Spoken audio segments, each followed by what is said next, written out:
Bendecido martes, estamos estudiando la lección número 7 que nos habla acerca de la lealtad y la adoración del pueblo de Israel en tiempos de guerra.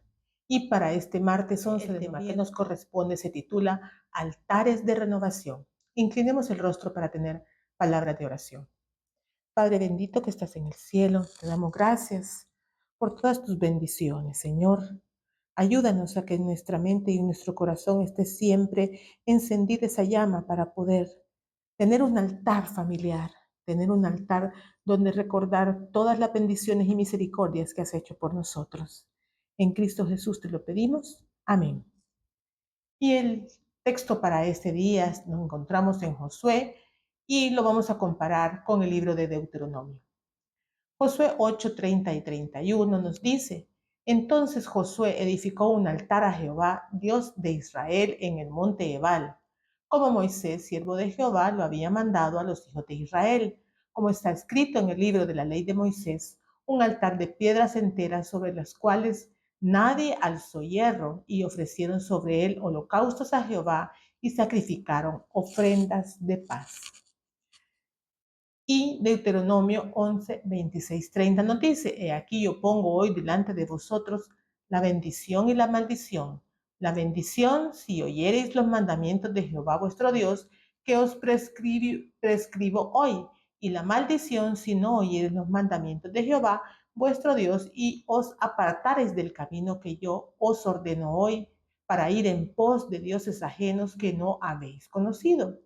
Y cuando Jehová tu Dios te haya introducido en la tierra en la cual vas para tomarla, pondrás la bendición sobre el monte Gerizim y la maldición sobre el monte Bal, los cuales están al otro lado del Jordán, tras el camino del occidente, en la tierra del Cananeo, que habita en el Arabá frente a Gilgal, junto al encinar de More. Y Deuteronomio 27 del 2 al 10 nos dice: Y en el día que pases el Jordán a la tierra que Jehová tu Dios te da, levantarás piedras grandes y las revocarás con cal, y escribirás en ellas todas las palabras de esta ley, cuando hayas pasado para entrar en la tierra que Jehová tu Dios te da, que fluye leche y miel, como Jehová el Dios de tus padres te ha dicho. Cuando pues hayas pasado el Jordán, levantarás estas piedras que yo os mando en el monte Val, y las revocarás con cal, y edificarás allí un altar a Jehová tu Dios, altar de piedras. No alzarás sobre ella instrumento de hierro. De piedras enteras edificarás el altar de Jehová tu Dios, y ofrecerás sobre él holocausto a Jehová tu Dios. Y sacrificarás ofrendas de paz, y comerás allí, y te alegrarás delante de Jehová tu Dios, y escribirás muy claramente en las piedras todas las palabras de esta ley. Y Moisés con los sacerdotes levitas habló a todo Israel diciendo: Guarda silencio y escucha, oh Israel. Hoy has venido a ser pueblo de Jehová tu Dios. Oirás pues la voz de Jehová tu Dios, y cumplirás sus mandamientos y estatutos que yo ordeno hoy. Miren, el Señor les decía a través de los líderes, a través de los profetas, que erigieran altares. ¿Y para qué servían estos altares? Bueno, pues eran un recordatorio de lo que el Señor había hecho por ellos, por dónde los estaba guiando y hacia dónde los llevaba. Y además, en esos altares decía que iban a escribir los mandamientos o los estatutos para que no se les olvidaran, porque acordémonos que esta nueva generación era un nuevo pacto con ellos, o sea, el mismo pacto, pero con diferente generación. La generación anterior se había apartado y el Señor ahora estaba haciendo el mismo pacto, pero con una nueva generación. Y tenían que recordar todos sus estatutos y pasarlos de generación en generación. Y les estaba haciendo énfasis de que no olvidaran que si escogían obedecer, iban a tener bendiciones, pero si se alejaban de obedecer, no iban a tener bendiciones. En la época de los patriarcas, los altares que se construían eran hitos que señalaban el camino que recorrían y se convertían en representaciones tangibles de su derecho a la tierra que Dios les había prometido. Ahora, al erigir un altar, los israelitas daban testimonio del cumplimiento de las promesas hechas a sus antepasados. En este caso, este altar que el Señor les pedía, la construcción fue por el cumplimiento directo de las instrucciones dadas por Moisés. Ahora, quiero leerles aquí el comentario que nos trae la cartilla, que dice así: Junto con el aspecto expiatorio de los sacrificios, acordémonos que en Génesis vemos que el primer altar que se construía era para un sacrificio. Los altares desempeñaban un papel importante en la experiencia religiosa del pueblo de Dios en el pasado. Como acto de adoración, los altares se construían para marcar nuevos comienzos y lugares de peregrinación. También se usaban para la oración intercesora. Además, los altares podían convertirse en monumentos conmemorativos de los actos misericordiosos de Dios. En el libro de Josué incluso, un altar sin sacrificio se convierte en un monumento conmemorativo de la identidad religiosa de las tribus al otro lado del Jordán. Vean qué importante esto de los altares.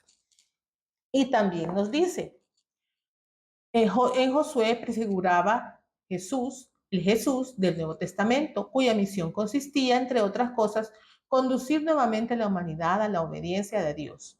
Para lograr este objetivo, tuvo que entrar en conflicto con los poderes del mal. Su objetivo final era cumplir los requerimientos del pacto como nuestro representante. Ahora bien, nosotros necesitamos humillar el corazón y con sinceridad y reverenciar para escudriñar las palabras de vida, no solo de los que tienen una mente humilde y contrita, para que puedan ver la luz. El corazón, la mente y el ser entero necesitan estar preparados para recibirla. Debe producirse un silencio interior para que los pensamientos puedan ser llevados cautivos a Cristo Jesús. La palabra de Dios tiene que reprochar el conocimiento jactancioso y la autosuficiencia. Vean que siempre tenemos que reconocer que todas las bendiciones que tenemos vienen de Dios. El Señor está dispuesto a hablar con los que se presentan delante de Él con humildad en el altar de la oración, y en la medida en que mediante la fe toquemos el trono de la misericordia, recibiremos de las manos de Dios la llama celestial que disipará nuestras tinieblas y nos convencerá de nuestras necesidades espirituales. El Espíritu Santo toma todo lo que pertenece a Dios y lo revela a los que buscan con sinceridad los tesoros celestiales.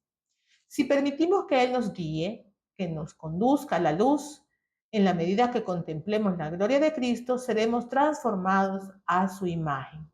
Necesitamos tener la fe que obra por amor y purifica a las personas. El corazón entonces será renovado y nacerá en nosotros el deseo de obedecer a Dios en todas las cosas. Y para terminar, quiero leerles aquí este párrafo que también lo encontramos en el libro del repaso de la lección, que dice: como los patriarcas de la antigüedad, los que profesan amar a Dios deberían erigir un altar al Señor donde quiera que se establezcan. Los padres y las madres deberían elevar sus corazones a menudo hacia Dios para suplicar humildemente por ellos mismos y por sus hijos. Que el padre, como sacerdote de familia, ponga sobre el altar de Dios el sacrificio de la mañana y de la noche. Mientras la esposa y los niños se unen en oración y alabanza, Jesús se complace en morar en un hogar así. Y eso nos lleva a la respuesta de la pregunta que está al final de la lección, en el cual dice que dónde o cómo podemos traer a nuestros días esto. Dice, ¿qué prácticas espirituales equivalen hoy a la construcción de un altar en la antigüedad? Sí, hemos visto que ellos erigían eh, altares de piedra donde escribían, por ejemplo, los mandamientos, en este caso que hemos leído. ¿A qué equivaldría ahora en nuestras fechas? Y el texto que acabamos de leer nos da la respuesta. Tenemos que erigir altares. ¿Cuáles? Esos lugares que dedicamos a la oración. Eso es un altar. El lugar que dedicamos para reunirnos con nuestra familia y estudiar la palabra de Dios y orar, ya sea por la mañana o por la noche. Ese lugar dedicado, ese sofá, esa silla, esa sala, esa habitación en la cual se realiza el estudio de la palabra y se realiza la oración, ese se convierte en nuestro altar moderno. Y me recuerda a mí también esto que era tan especial, que dice que levantaban esos altares con piedras y que no utilizaban hierro. Y yo conocí en Barcelona un parque en el cual toda la estructura no lleva hierro, sino que está construido solo piedra sobre tierra, piedra. Y está ahí parado y no se mueve, no se cae y tiene muchísimos años de estar. Es el Parkwell, muy precioso, pero una construcción extraordinaria. Y uno puede decir, pero si ponen piedra sobre piedra se va a caer, pero no, se construye de tal forma que ahí permanecía por años, y así una estructura similar era la que el pueblo de Israel hacía, que decían que ponían piedra sobre piedra y permanecía por generaciones para que no se les olvidara cuando vieran ese recordatorio.